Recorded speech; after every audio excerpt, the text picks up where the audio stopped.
ஒரு சஹாபி வந்து கேட்டார்கள், யா ரசூலல்லாஹ், நான் என் உம்மா அப்பாவுக்கு செய்யாத கடமையே இல்லை, அவங்க வஃபாத் ஆயிட்டாங்க, எல்லாமே செய்து முடிந்து, ஏதாவது கடமைகள் இருக்கிறதா எனக்கு செய்வதற்கு? ஏதாவது கடமைகள் இருக்கிறதா எனக்கு செய்வதற்கு?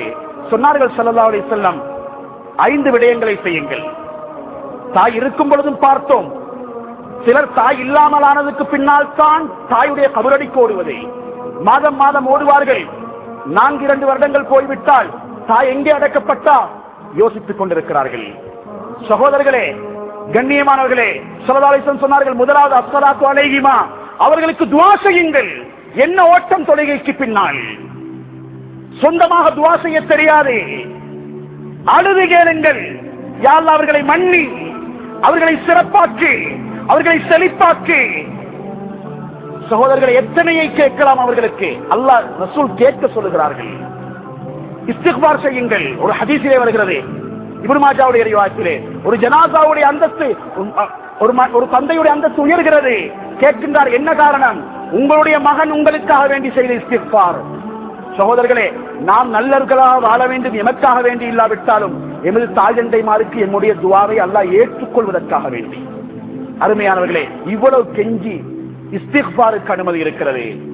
அவர்கள் ஏதாவது யாரோடையாவது உடன்படிக்கை செய்திருந்தால் அதை நிறைவேற்றுவது, அவர்களுடைய நண்பர்களை மதித்து அவர்களுக்கு இக்ராம் செய்வது, சகோதரர்களே அவர்களுடைய வசியாக்களை நிறைவேற்றுவது, இந்த 5ஐயும் தாய் தந்தை இல்லாத காலத்தில் கூட செய்ய வேண்டும்.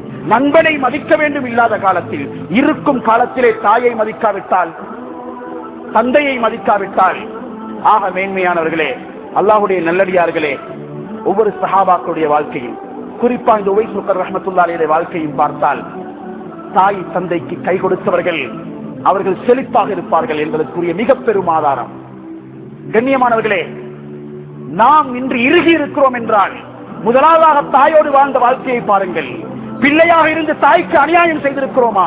குகைக்குள் அகப்பட்டவர், குகையின் கதவு திறக்கப்படவில்லை, தாய்க்கு நான் பணிவிடை செய்திருக்கிறேன், யா அல்லாஹ் கதவு திறப்பட்டது, வாழ்க்கை இறுகி போயிருக்கிறதா?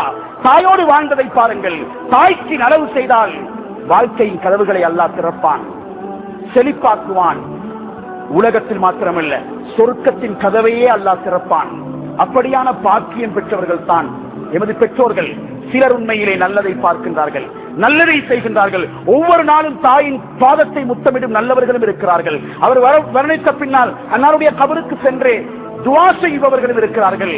அதே போன்றே சிலர் தன்னுடைய வீட்டிலே தாயை வைத்துக் கொள்ள வேண்டும் என்பதற்காக வேண்டி வழக்காடிய அரபிகளும் இருக்கின்றார்கள்.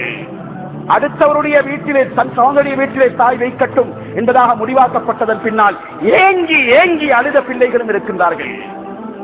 ஆனால் இன்று சிலர் உங்களுடைய வீட்டிலே வைத்துக் கொள்ளுங்கள், நான் நேரம் இருந்தால் வந்து பார்க்கிறேன் என்று சொல்பவர்களும் இருக்கிறார்கள். எனவே கண்ணியமானவர்களே, தாயும் தந்தையும் சொர்க்கத்தின் 2 வாயில்கள்.